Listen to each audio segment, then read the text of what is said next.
And then last question about carbs before we move to the protein. Well, one of my biggest pet peeves is people talk about fructose as being the reason for being overly, overweight and causing fatty liver and all kind of disease. Is there any truth behind this? So what's the deal with fructose? Is it beneficial for bodybuilders? Is it good for us? Is it healthy? Does it cause fatty liver? Again, here is a very complicated subject. It really, really is. First of all, definitions are requisite. What is fruit? What is it? It's just a word. It's just a word people throw around without having an understanding of what that is. Fructose is what's referred to as an isomer of glucose. Again, words probably the average person doesn't understand. Glucose is the fundamental constituent of carbohydrate. It is the fundamental sugar. Okay. C6H12O6 is the formula for glucose. Coincidentally, or not, the exact same formula applies to fructose. However, being an isomer, there's a small difference in the order. There's a transposition. It's the same C6H12O6, but there's a small difference in the ordering or arrangement of it. That change makes it fundamentally different. Okay. Going to deviate the conversation away from sports and basic human health for a moment and explain something that most people don't understand. Starting with fructose is called such because it largely exists in nature in fruit. However, that does not by any stretch mean that all of the carbohydrates in a piece of fruit are fructose. The reality is, again, a very small portion of the carbohydrates in fruit is fructose. But every single person listening to this is probably listening on a fucking iPhone. Ask Siri how much fructose is in, and then parrot your favorite fruit. A banana, an orange, an apple, a fucking pomegranate. You'll find that it's a shockingly small number. Okay, so that's an important thing. Secondly, you need to understand a little bit of fundamental physiology, which I really don't have time or the energy or the temperament to relay. But very simply, the scale of things within a cell is beyond most people's comprehension. The size of a cell. And then once you think of a cell, you must realize that there's individual apparatus within a cell that are shockingly, unbelievably small. So small, in fact, that foodstuffs, carbohydrates, are bigger than them. So when you consume, carbohydrates, you eat pasta or rice, the carbohydrate is, proportionally this big to something, this big, and it gets broken down into smaller and smaller chains of starch until it's finally an individual molecule of glucose. Even that is too large to actually directly enter a mitochondria. It must be cleaved in half by an enzyme. So this sugar is broken in two little pieces, and then those little pieces can enter a cell. And your body has a huge reservoir, an almost unlimited reservoir of that enzyme. So glucose can be broken down ad nauseum. The problem is that little transposition in the order, making the isomer that is fructose, interrupts at the very spot where that enzyme would operate, meaning a different enzyme is requisite to break down fructose to get it into the mitochondria. Because in nature, and this is the really important part, before refrigerators and supermarkets and packaged foods, the only existence of fructose was in nature, in fruit, and fruit, strangely, has seasons. So the body did not need to develop a year-round intensive supply of the enzyme requisite to deal with fructose because it just wasn't there. So your body has a limited amount of the enzyme requisite to do this. It's something called a rate-limiting process. There's a limited amount of it. The enzyme in question is 2,3-fructinase. It's not important to know that. Just know that you have a relatively limited amount of that. So the answer to this long convoluted thing is most people, and by the way, this is very much one of those bell curves in science. Your age, race, sex, lifetime behavior in terms of total lifetime exposure, all of these things influence it. But in general, most people can tolerate somewhere between 30 and 40 grams of fructose, not of fruit, but of fructose. So ask Siri how much fruit is in a banana, then multiply that number to get to 40. So that's how many bananas you can eat in a day without a problem. Now, having that, the problem, what is the problem? Okay, if you consume fructose in excess of that value, your body runs out of the enzyme necessary to break it in half and enter it into the mitochondria. Your body is very practical. It cannot allow things to just pile up ad nauseum. You literally would just die. So it must go somewhere. Where it goes is to the liver, as almost everything in your body ultimately does end in the liver. At the liver level, the liver then deals with it via a different process, what's called the glycerol phosphate pathway, where it basically will then convert that fructose into a triglyceride, or a fat. So immediately everyone's little antennas just went up. Oh my God, see, fructose makes you fat. One, there's a difference between converting something to fat and getting fat. And then secondly, the answer is yes, but only after you've consumed an excess of that rate limiting amount, which is 30 or 40 grams, which is a whopping serving. Even on a daily level, that's a whopping amount of fruit. You would literally have, probably diarrhea from fiber and vitamin C before you would really have a fat problem.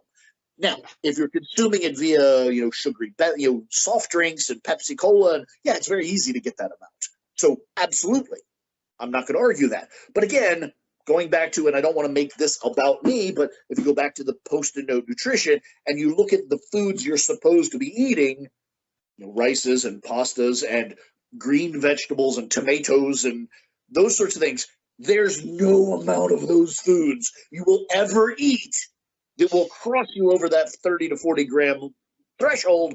Therefore, it's just not a fucking conversation. It's not a conversation to ever have. Interesting side note. Being a biologist, one of the things I was trained and have continued to exploit is a way of thinking in that, what is the purpose of this in nature? Why does this process exist?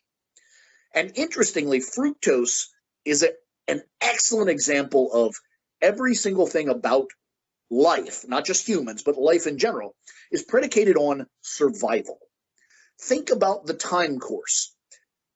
Fructose exists in fruits, which, by the way, encompasses things like capsicums and tomatoes and things that people don't think of as fruits, but technically they are. They're berries botanically.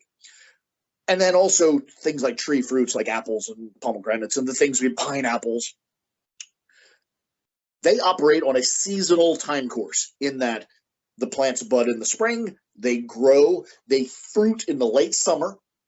Fruit as in fruition, literally all these words tie together and make sense. They come to fruition and fruit in the fall. The seeds fall, hit the ground, and then you wait to start the whole process again in the spring. The intervention is humans or other animals will intervene and eat some of this fruit.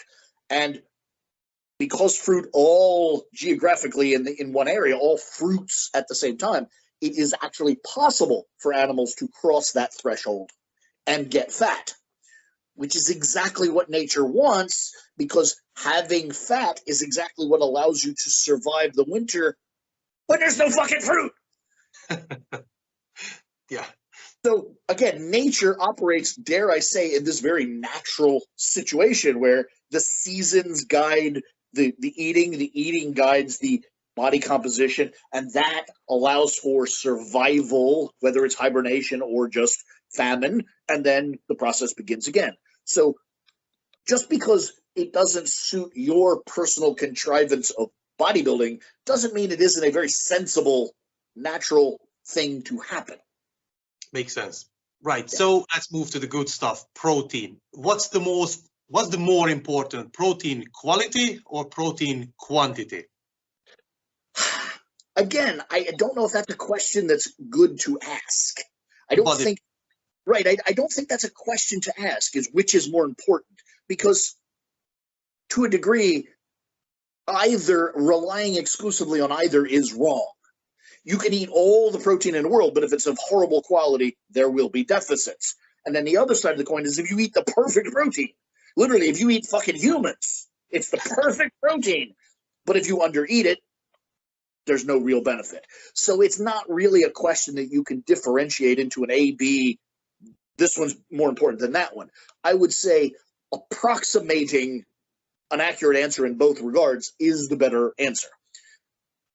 Starting with protein quantity, I, in my book, reference Lyle McDonald's book titled The Protein Book, which I think every single human should go out and buy. Even before my book, you should buy that book. And it does an excellent job of basically explaining all the fundamentals of protein, what it is, how it works, the arrangement, the organization, all of that, the chemistry. And then lastly, it does a very good job of summarizing all the fundamentally seminal studies in protein metabolism. And if you average those, the answer is actually 1.8 to 3.2 grams per kilogram. I took it upon myself. I took the liberty of rounding that to 2 to 3. 2 to 3 grams per kilogram, depending on assorted conditions, seems to be the correct answer. That is more than enough to not be deficient, but not so much as to be egregious in almost every condition. That literally is the definition of the answer I was looking for. So 2 to 3 grams. Now, once you've dialed that in, then the next question is, how do I get the most possible quality within that quantity? And the answer to that is very offensive to people. The answer to that is variety.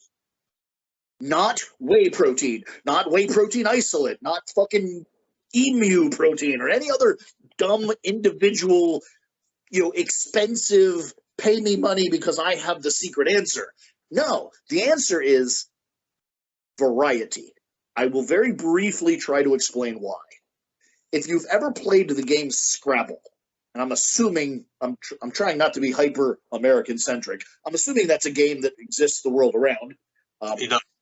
It's this scenario where you have a bag of letters, and then you try to spell words, whether it's in the English language or some other language. And again, whether it's the English language or some other language, there is sort of a statistical probability.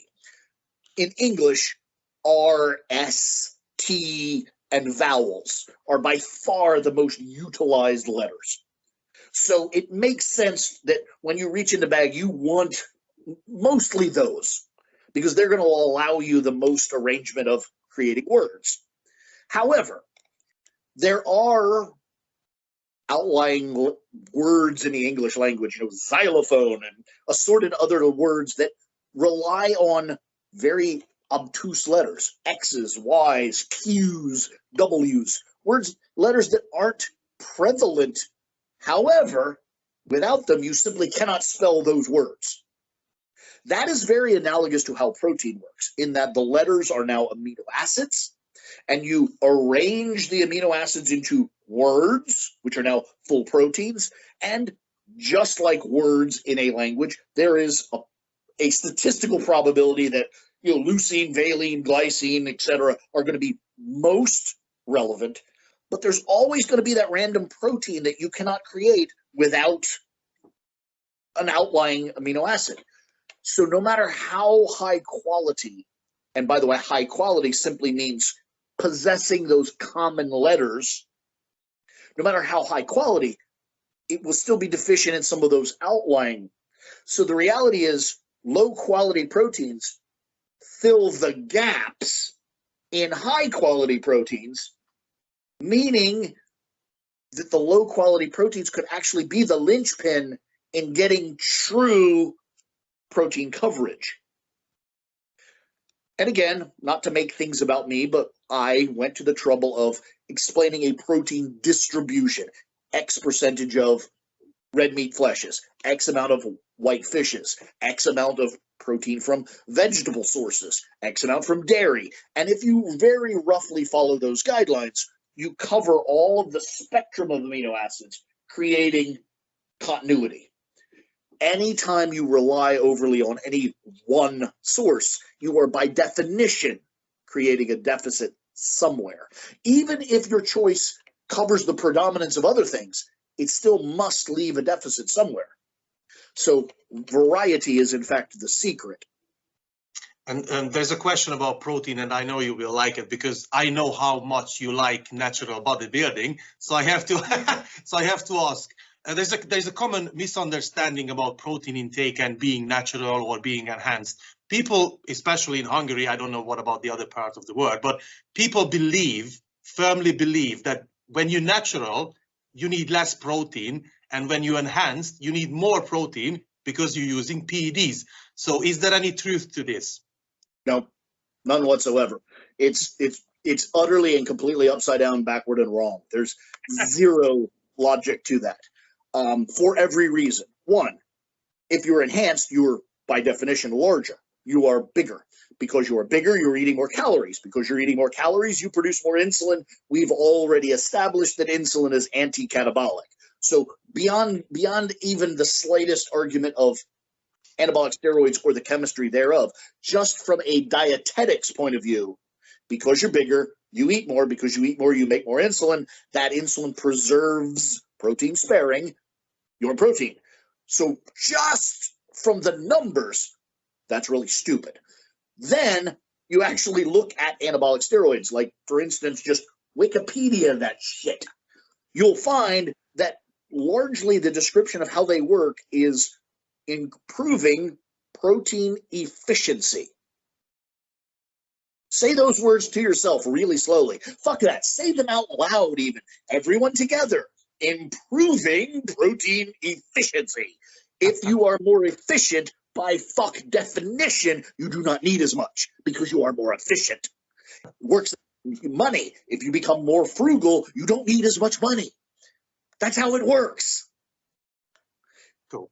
Makes sense. Makes sense. That's the pain of it. When you say it, when you actually absorb the words for what they mean, and you lose your predispositions, it makes so much sense. It's embarrassing.